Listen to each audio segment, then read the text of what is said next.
Welcome to A View from the Summit, where we explore the unique relationships between animals and humans, whether it's an Olympic partner or couch buddy, a working companion or unique pet, a world champion or someone you think the world of. Join us for a look at animals in our lives. Brought to you by Summit Animal Health. Hello and welcome, ladies and gentlemen, to another episode of A View from the Summit. My name is Steve Searcy, and I get to be your co-host. And today, we have an extraordinary show. I've used a lot of adjectives because this show is about connection to animals and communication with animals. And we're going to take it to a whole nother level today. So listen up. But before we do that, I get to introduce my co-host, Robin Benson, who's way up there where Nanook is her neighbor. That's how far north she is up there in Minnesota. And you know, when she needs salt or something from a neighbor, she has to go to an igloo and knock on the door. But anyway, Robin, are you still sunbathing up there in Minnesota? Well, we bring our own sun around here these days because it is cloudy. That's what we were talking about earlier. We're wearing bright colors because you kind of have to make your own light. It's really gray and cloudy. It's a little warm now, but it's getting colder. It's kind of one of those yucky days. So we just have to be extra sparkly from the inside, right? Oh my gosh, extra sparkly from the inside. Oh my God. I know. Sorry. Oh, how did you let that out? Right. Sorry. Okay, you all, if you're watching and listening, you will know firsthand. You heard it here. You saw it here. We are a little silly, but this is real life, y'all. Like, this is what we do. So buckle up. We're going to have a fun show that's not scripted. We follow the energy and we just roll with it because everybody here, this is the real deal. And we are all about sharing. Tell me what we're all about. I've been waiting for this all my life. Lay it on me, Robin. You got it. Here we go. Here we go. Listen up, Steve. We're all about the extraordinary connections, as Steve said, between animals and their humans. And I like to put it that way because for so many of us, our animals are truly, they've saved our life. They've given us purpose. They've healed us. We've had so many guests on the show who said, I started as a young kid. I was awkward. I was challenged in many ways. And through animals, horses, dogs, zebras, capybaras, whatever animal it is, alligators, literal tigers, we've had them all. I found my voice, or I found my purpose, or I was able to find a career, or I was able to find confidence. So it's a beautiful journey. And yes, I am up here in way up north in Minnesota. And today our guest, Jess Wieser, is also, she's not quite so far north, but pretty close, North Dakota. She's a good friend of mine who has truly a gift with this connection with animals. And like you say, we've heard so many different guests share about how they talk to horses, communicate with dogs, how they connect with crocodiles. I don't quite get that connection, but some people truly do talk to crocodiles. And one-armed people. One-armed people. Well, you'll have to listen to that episode to know. But seriously, in all seriousness, we're not going to be serious today because we just can't be. But I am so honored to have you on the show, Jess. I know sometimes this is, not what you normally do. We love the fact that you have joined us because if you have an animal today, you understand that sometimes you just have that feeling where you're sitting next to your dog and you're like, they talk to you, right? You just sense it. Your dog, your cat, your rabbit, horse, whatever the animal is. And if you're an animal lover, you get it. So thank you, Jess, for jumping on here. We are honored you're here and we're excited. This is going to be a fun episode. Well, thank you for having me. You are so welcome. And so I want to kick it off. Just let us know, tell us a little bit about you. You're a cowgirl at heart. You live in North Dakota. You grew up with animals. Tell us a little bit about, so we know who you are. I know who you are, but so our guests and our listeners know who you are. Well, I'm a mom, like you said. I'm a cowgirl. I'm a mom. My passion is horses. I'm Yeah, they're my therapy for me as well as many other people. Um, I'm only probably 30 miles from where I grew up. I met my husband out west and brought him this way, Western North Dakota, that is, and brought him this way. So we have a beautiful place. We have a beautiful home, and I have a loving family, and yeah, and I get to do this work that just came to me. Like I mean, I always knew I had a gift as a child. Like I knew there was something there, but I suppressed it for so many years. My dad is old school cowboy, and I remember, like I was thinking about this, our conversation that we were going to have, and as I was driving home, and I was like, you know, I remember times when they were working with my brothers or my dad were working with certain horses, and I'd be like, no, you can't do it that way. That horse is not, but I didn't think anything of it, right? I was young, I was a kid, and I didn't know anything according to them, right? And my brother, the same thing. He would be like trimming feet, and I'd be like, "You can't do that to this horse." And yeah, they didn't listen to me. But I learned, right? I did a bunch of work on myself. Um, Started probably 10 years ago, and really got to the deep roots of me, like all the things, all my patterns that needed to be broken that were not helping me in any way. And so I opened myself up. And when I opened myself up energetically like that, this stuff just came into me. Um, I don't know how else to explain it. I was working with a mentor, and he said to me, he said, "Why don't you just ask the horse?" And I was like, "What?" He's like, "Ask the horse the question. Do your thing." And I was like, okay.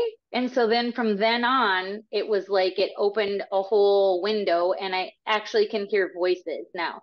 Before it wasn't like I didn't necessarily hear voices, but now I literally can hear them speaking the English language to me, right? It's that transfer of energy comes through, and that's how it comes up for me. And I know there's lots of people that do it differently, but yeah, mine is all as self-taught.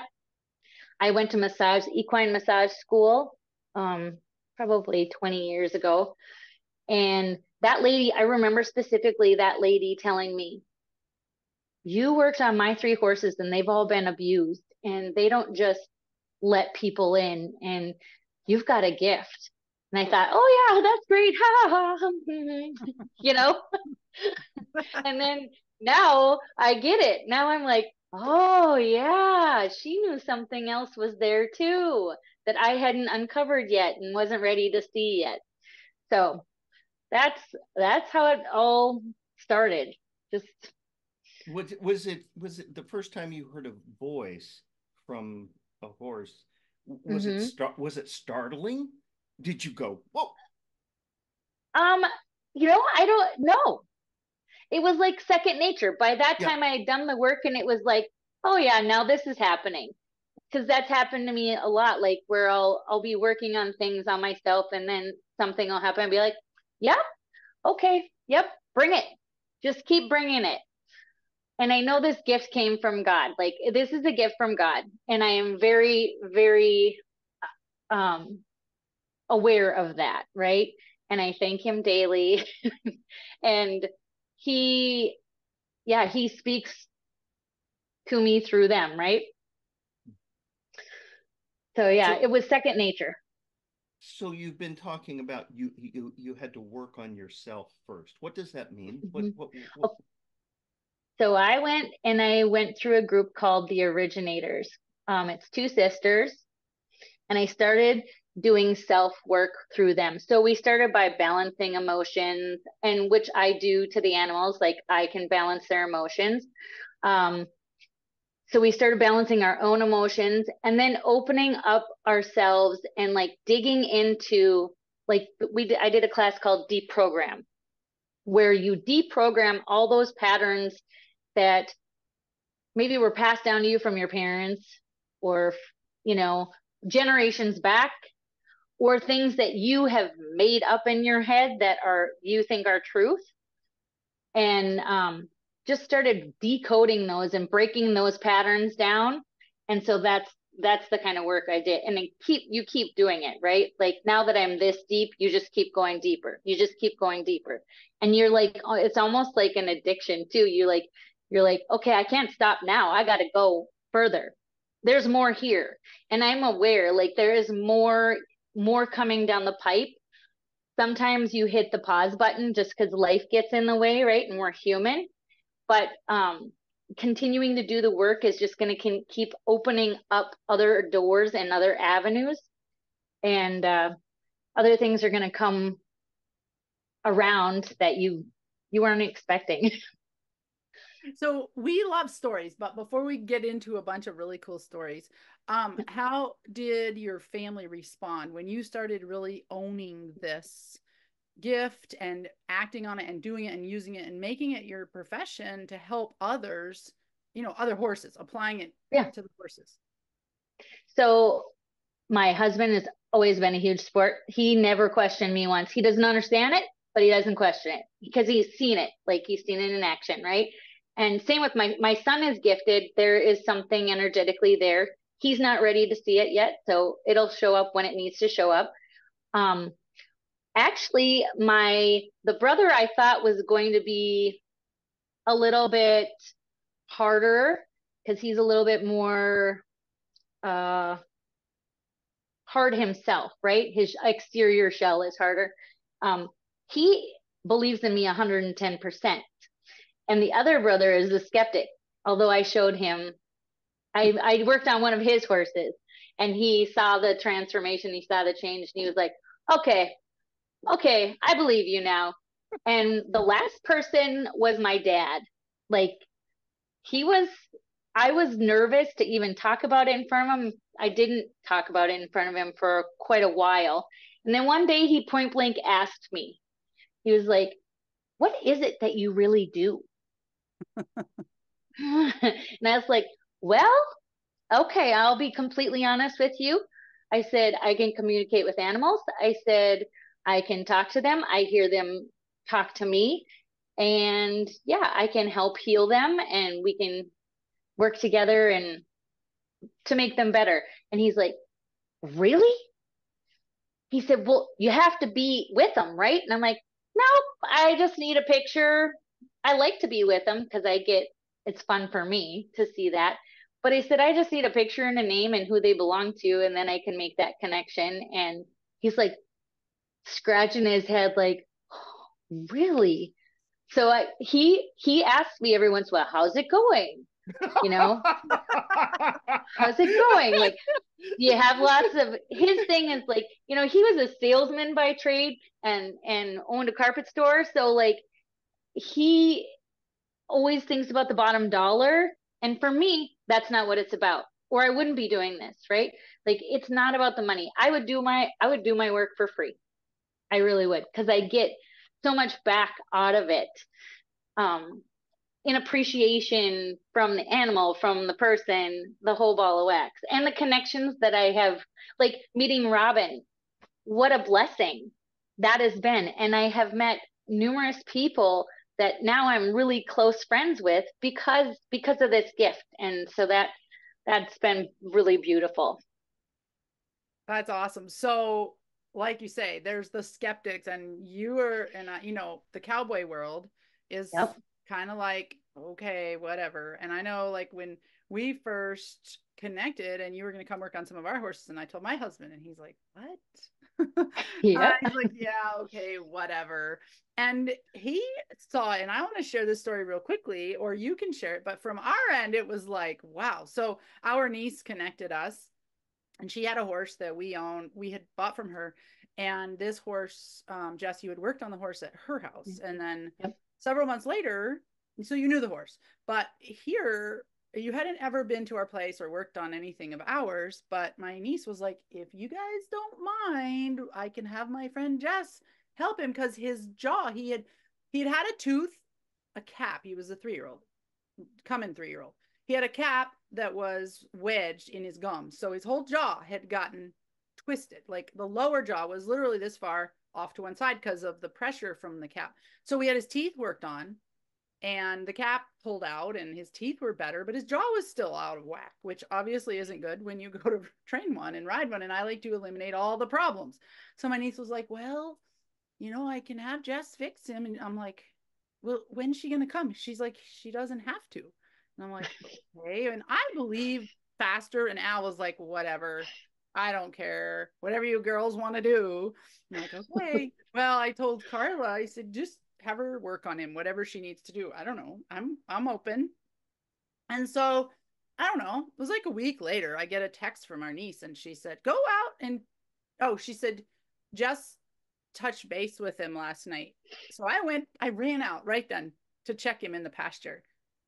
And his jaw was straight. And I'm like, Al, come here. You have to see this. Come look at this. So when he saw it, he's like, okay, I believe it now. And then we had you come out to our house to work. He's like, let's have her come work on all of them. Because we have some, everybody has a special case and we care about, want to know and want to give them the best. And we use them. We use them for cattle. So definitely, like you say, sometimes it's hard for people to truly wrap their head around it, right? Because until they see it. But when you see it, it's like, wow. So tell us a story. We love stories, but tell us a story that like comes to mind or comes to your heart where you feel like it was a way that, one that just comes, well, you'll share the best story. I know you will. Share the first story that pops in your head that you want to share with us about some work you've done that's just super impactful. Oh, gosh. Okay, so if you want to know the honest truth, one of the first ones that comes up right now is Paku, your horse, Paku. Because for me, that was so emotionally moving. So their young horse had been out on the range and he had gotten left out there he was a yearling, right? He was a yearling colt, yeah, and he got lost for months by himself. By himself. Like 30,000 acres. So they were like, okay, he's not very trusting and whatever. And I approached him that way and I was like, I'm just here to help you. Please know I'm here to help you. And after I got my hands on him, he settled in. And by the end of that session, he unloaded everything on me. Like I was able to see all the things he had went through. Like he had fought off animals to survive. Like the stuff he survived, he'd fallen down the side of a cliff, with rocks and all sorts of stuff and survived that. And then he survived being run off by, was it a mountain lion, I think? Irregardless, multiple things happened to this poor yearling as he was out there and he was in survival mode, hardcore. So by the end of the time, he had shown me all of this stuff and I was weeping and he was licking and chewing and his eye changed and he just transformed right before us. So that was one of the most beautiful moments because he was a different horse after that. Yeah, like we watched you just tear up. I mean, we had to take lunch break after that horse because it was so emotional for everybody. I mean, and he's such a cool horse. We love him to death, but we put him back in the pen and he stood there with his head hanging over the rail, like relaxed, probably for the first time since he got lost.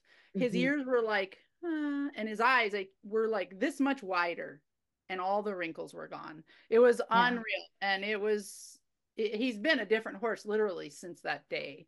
And it was pretty incredible to watch the transformation. But on that note, what does it do to you? Like you have a maximum you'll work on during the day, right? Because it's so draining, right?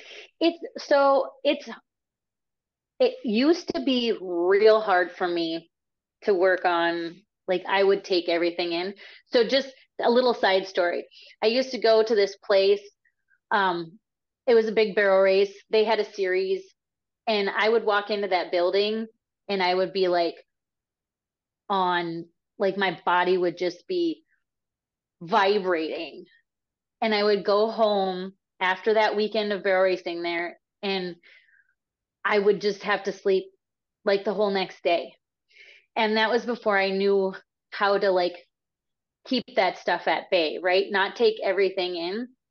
And at that time, when I would walk into a building, horses would like start talking, or I just energy, just the weight of it was so heavy, so heavy. And so I learned how to control that. And so that's been a lot better. But you're right, I will only do like 6 or 8 horses a day just because I feel like that's when I'm my best. And I'm not willing to, just to make the extra dollars, compromise that. I want to be at my best. And so when I do 6 or 8, I'm tired because at the end of the day, I just ran all that energy through me, right? But it's not like it used to be. I'm able to, like, the next day I'm my normal self, right? You'll sleep good that night, but yeah. So I guess that's that. So you work on them energetically, but also you massage and physically, yeah. physically adjust them too, right? Mm-hmm. Yep. So Jess, has a dog or anything ever spoken to you that you've yes. heard? Oh yeah. Yep. I've connected with dogs. I've connected with cats. Those are the 3 animals that anybody has ever contacted me about. So yeah, cats are a whole different breed, but yeah. What kind of a voice does a cat have? I mean, we are Siamese. I mean, I don't know. Right? Well, okay, so that's what's funny. People like friends of mine would be like, what does my horse sound like? Or what does my dog sound like? Or, and it's funny because it comes through me. Like I can tell you like, oh, it's a deeper voice. And if I go to try and talk like that, it doesn't come out right.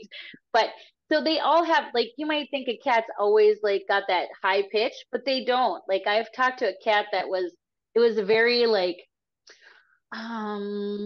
there's a cartoon character that I'm thinking of. I can't think of it, but very like debonair, or like professional sounding, or some of them have like an accent of some sort, like it's just sophisticated would be a good word. Yeah, so that's how it comes through to me, like that tone. So every one of them is different. Everyone, in some horses you might think are going to be like this deep voice, and they might be really high pitched, or the dog too.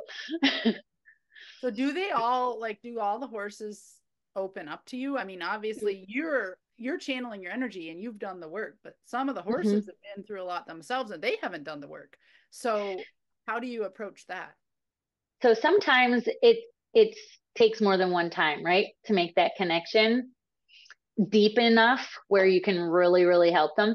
But I've gotten to where I know when that is too. Like, okay, so yesterday I went and worked on a dog that was abandoned, and they like just literally kicked him out the door of the car and left him. And anyways, he's in survivor mode as well. And these people have had him since August.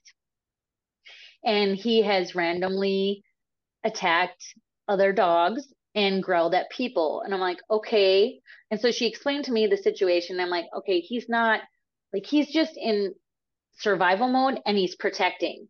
He's protecting her. He's protecting their place. Like, they're coming onto his property, right? So we did a bunch of work, and I said to her, I said, okay, this is not gonna be a one-time thing. And I don't like to have to tell people that, like, but if it is, right?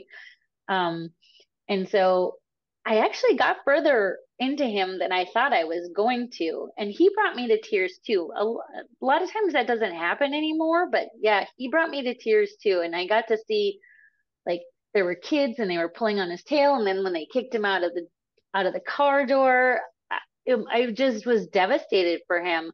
And he would flash from like super friendly and sweet in his eyes to instantly on guard and very serious.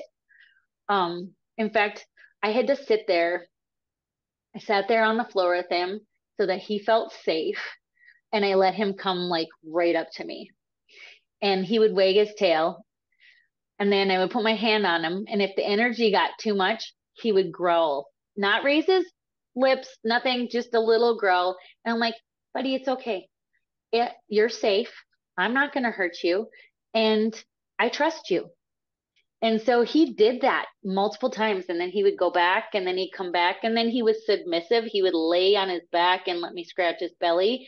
So I was like, okay, this is huge. I don't know how you feel, you know, talking to his owner, but this is big. This was big. There was a lot of energetic shifting going on. And I was tired after him yesterday because it did take a lot to get through to him. Like I had to hold such an even energy for that whole period of time. Because if you got your energy up a little bit, that's when he went into survivor mode, right?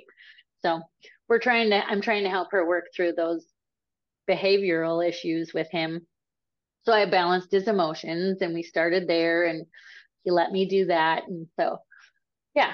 So I'm looking forward to seeing where that one ends up. Because that was a cool one. Have you ever had this communication with people? I read people. I can read people.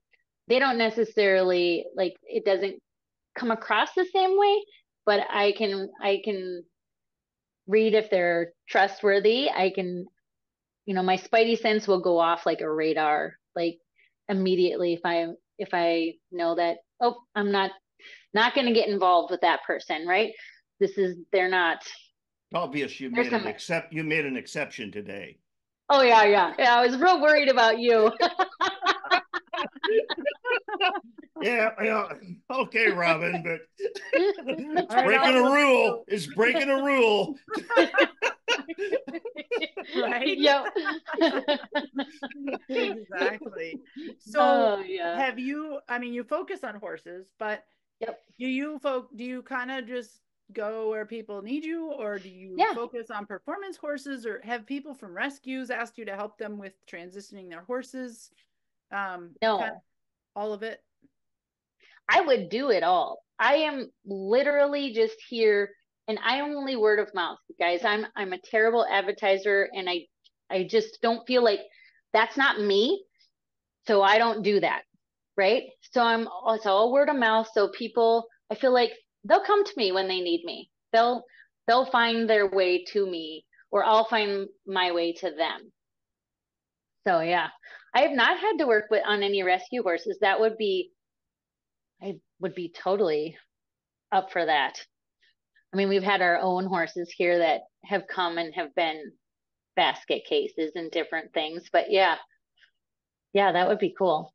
I can just imagine as such a great assistance to those horses when they're being rehabbed, you know. Yeah. Work through, and I've just seen you help the horses release all of that trauma. Now, some of them don't want to release it as much. Like we have one who's just not willing to let it go yet.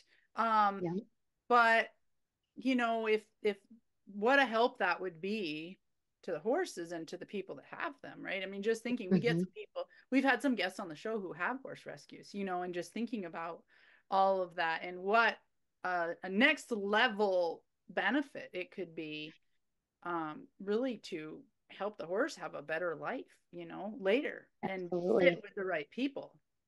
That's absolutely. Yeah. Wow. That's crazy. So on a performance level though, like if you go into a barn and it's a performance barn, I know this might be a tricky kind of question, but you're there for the horses, right? And you just do, is there ever a time when you have to like juggle what you do for what the owner wants, or maybe the horse doesn't like where they are and you can only do so much, or how does that work? I mean, that's maybe not the maybe as fun side, but it's such a real part of horses nowadays in barns. It is, yeah, for sure. So I've gotten at first I'm a truth teller, right? So I have to speak the truth, and I have to speak the truth for them. I am working on behalf of them. And there were times when I originally would like try to fluff the situation or make it a little softer. And I've gotten to the point where I have to tell it like it is. I have to tell it like it is, whether, like, I had to tell a person one time that your horse is not happy and you need to make a better connection. And by connection, I said to her, I mean an emotional connection. You brush her, you take care of her, you groom her, you ride her, you do all the things, but you're emotionally disconnected. And I said, in order to get things better, you need to make that connection. And she looked at me. I mean, I've been back there once. So that, I mean, it might not have been what she was ready to hear, but I had to say it. So Do the horses ever say, I don't like this guy, get me a different owner? not, no, I have never had that happen because I fully believe that the people that bring me their horses are a different type of person, right? Like so this happened to me at a barrel race one time. I was walking out, going to get my horse or whatever, and this girl couldn't get this horse in the arena. And she got DQ'd because, I mean, they gave her like, I don't know, 5 minutes. It seemed like. I was like, holy cow, it was heartbreaking. And so I walked right by this horse, and he was like, I hate her, or I don't like, I'm not happy, basically. Whoa. He was ticked off. And I was like, whew. I said, I'm sorry, buddy. I don't know you, and I don't know your owner, and I have to have that permission in order to say the things, right? And this young girl obviously didn't care, wasn't going to listen to me anyways, even if I would have said something. So I was like, whew, that was heavy. But that's the only time that like that's ever happened. Usually the people that bring their animals to me, those animals know that they are so deeply loved that they know they're in the right spot. Yeah. That has to be at least a good feeling where you're talking to yes. them. There's so many out there that don't have that caring. So yeah, man, it's cool that you get to, on behalf of the animal, work in that kind of environment with all kinds of horses. So what types of horses have you worked on? The barrel horses and ranch horses and rope horses, show horses, just trail horses, like a lot of the I've actually worked on some ranchers horses from around here, and those guys, those are the tough ones, like, but they've heard from other people that I'm good at what I do, so we're gonna try it. I'm like, okay, that sounds great, I'd love to help. So then they come. Yeah. So then they come, they bring their horses, and usually they're kind of hot messes through their body because they get pushed through the ringer. And these guys they're not into like taking their horse to the massage therapist or whatever, monthly or weekly or whatever, yearly, I guess I should say. Not even a year. Like a couple of these horses have never been touched before. And I don't push people to come. Come as you know. If you know your horse, you'll know when they need to come back. That's what I always say. So yeah, these old guys, they come to me, and by the time they leave, they love me. And I'm like, yes, this is part of my gift. Like those tough, rough and tough guys, I can woo them. I can make them my friend because they see I'm genuine, right? And they see that I speak truth, and they appreciate that. And I'm not gonna sugarcoat anything. It is what it is. Have you found, is there a particular type of horse, a show jumper, reiner, that's more difficult to connect with, or are they all just horses? No, I would say it just depends on their personality, right? It's not the discipline. It has nothing to do with the discipline. It's just the personality. And some horses are just a little tougher to get through than others, and others of them. But most horses are very spiritually open. Out of all the animals I work on, horses are the easiest because they're like little open books. They just want, most of the time, they just want you to help them. Yeah. Wow. Do you find their resistance to help comes from past trauma or from age or from their personality or a combination? I would say a combination. And sometimes it's the owner. So I worked on a horse one, I could tell stories all day. I worked on a horse one time that I could feel that the owner wasn't completely open and didn't completely trust me. And it was like sending it down the lead rope. And I just wanted somebody else there to take that lead rope.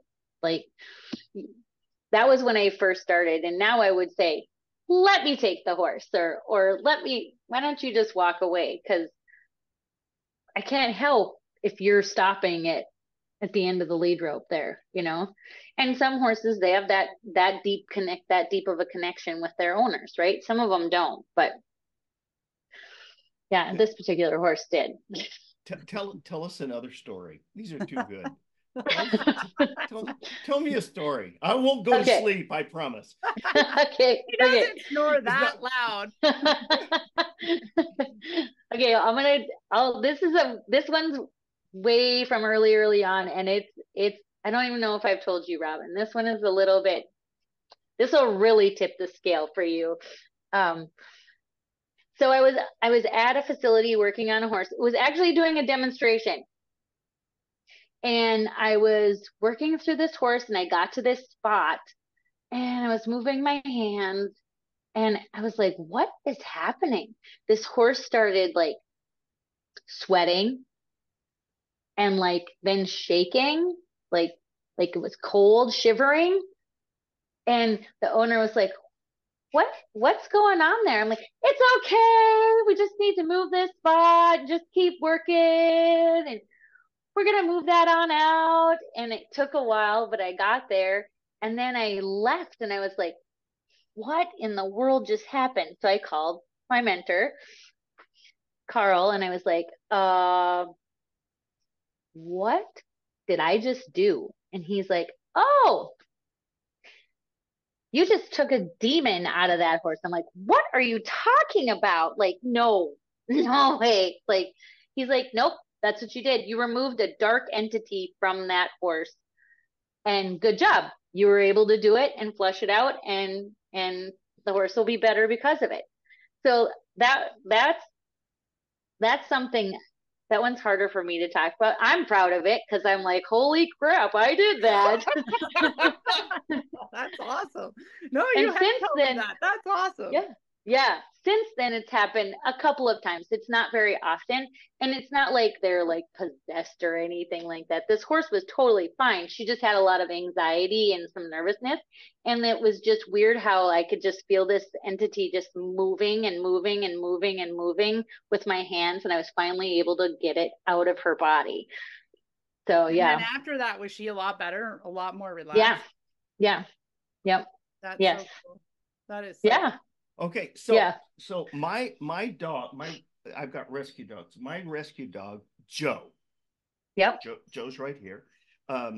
He's a big old guy, and he's wonderful, but he's scared of stairs. Oh. He will not go upstairs. Now really?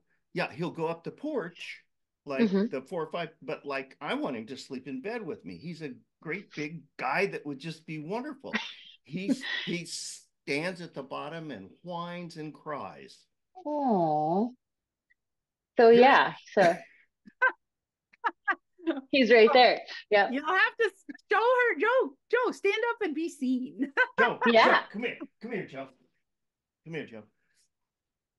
Hold on. Come here, Joe. Joe, come here. Here, wait, Joe, wait, Joe.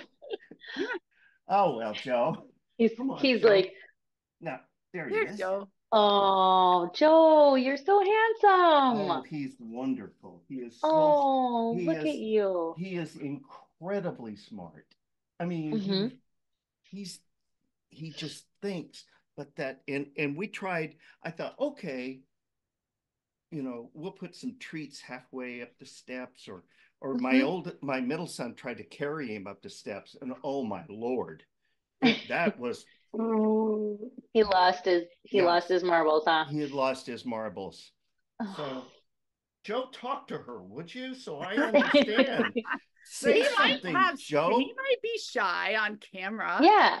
Yeah. A lot of times Have like to- there's too much going on. Yeah. Yeah. We'll have to Well, Yep. connect you afterwards and yeah, then Yes. he's got the other rescues by him, and they play all the time. So Yeah. Yeah. Yeah. No, I would love to help Joe.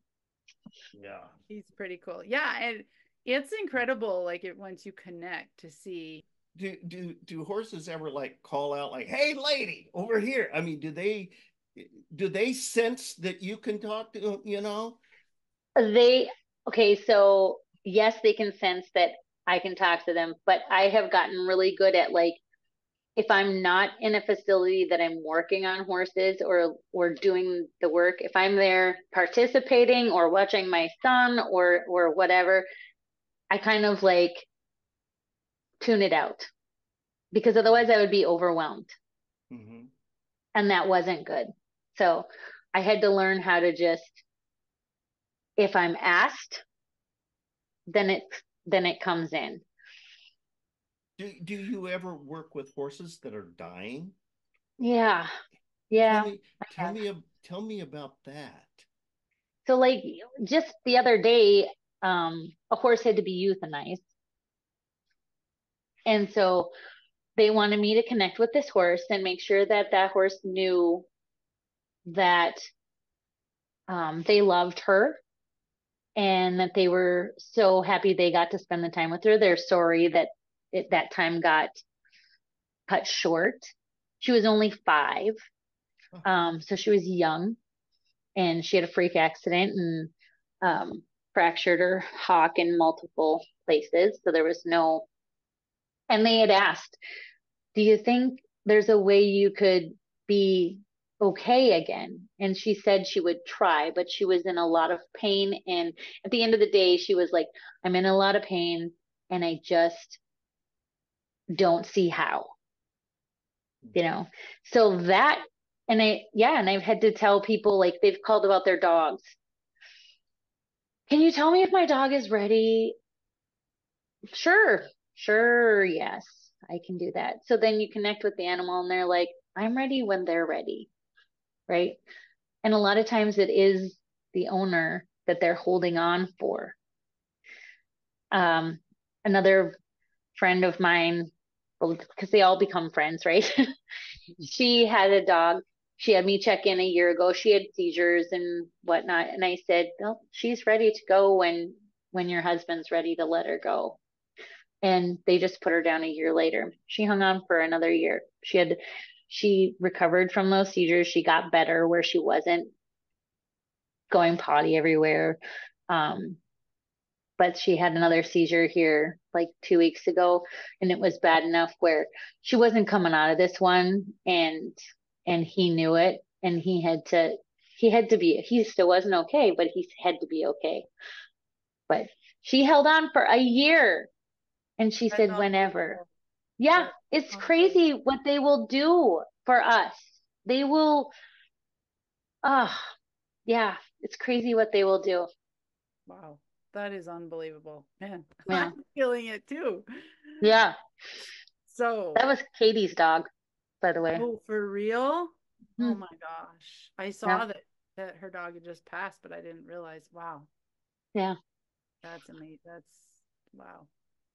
yeah. So I've been there through that too. Not right directly as one was passing, other than my own, um, but yeah, able to communicate and let them know that they were loved, and then on the flip side, the animal lets me know that they know, to give some comfort, anyways, to the people. Yeah.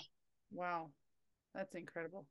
It is incredible. And Robin, we've been on here probably too long, but Jess, Jessica said we can talk and share listen, stories all this, day, and you. this is how we work this, Jess. It's not Robin's fault. It's not my fault.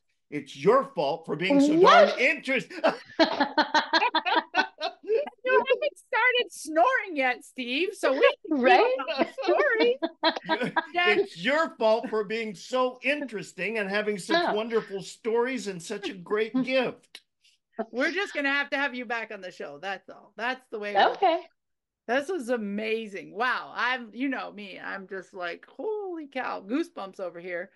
But Steve, I guess we better wrap up this episode, and then we'll just have to do it again. This is way too much fun. We have to do it again. And if people hear this and have an issue with a dog or a cat or a horse, can they reach out to you and for help? Absolutely. Absolutely. So Robin will put all that, how to get in touch with her, in the show notes, I guess. And it's really, this has been so unique and so wonderful. And I have to tell you, I'm not, you put out a lot of good energy. Just that smiley face of yours is just wonderful. And so Robin, you need to study that face with the no sunshine where you are, because there's a lot of sunshine there, I tell you. Absolutely. We love Jess around here. She is all about the good energy. So thank you, Jess, so much. I will, if you're listening or watching, I will put in the show notes how to connect with Jess if you have an animal that needs some communication or help. And Steve, I'll get you her information for Joe, because Joe probably needs some help with the stairs. Anyway, Jess, it's always a pleasure to get to visit with you. We say it all the time. We live kind of close, but lives get crazy, and we'll do it again soon. Sounds good. Thank you guys so much. I feel so like awesome. I feel like I've got a new friend here, and I really appreciate you, Jess. And with that, ladies and gentlemen, you have been exposed to something truly unique here today on The View from the Summit. And who knows what will happen next week. So tune in again, and we'll be This program is made possible by Summit Animal Health. If you have a dog, cat, or horse with mobility issues, Summit Animal Health has the all-natural, drug-free solution that comes with a satisfaction guarantee. Summit Animal Health products are used by Olympic gold medal equestrians, leading rodeo stars, professional dog trainers and handlers, and people just like you. Whether working companion or couch potato, Summit Animal Health can keep them moving. Check them out online at summitanimals.com. New to Summit? Use the code VIEW15 and receive 15% off your initial order. We'll see you next week for another View from the Summit.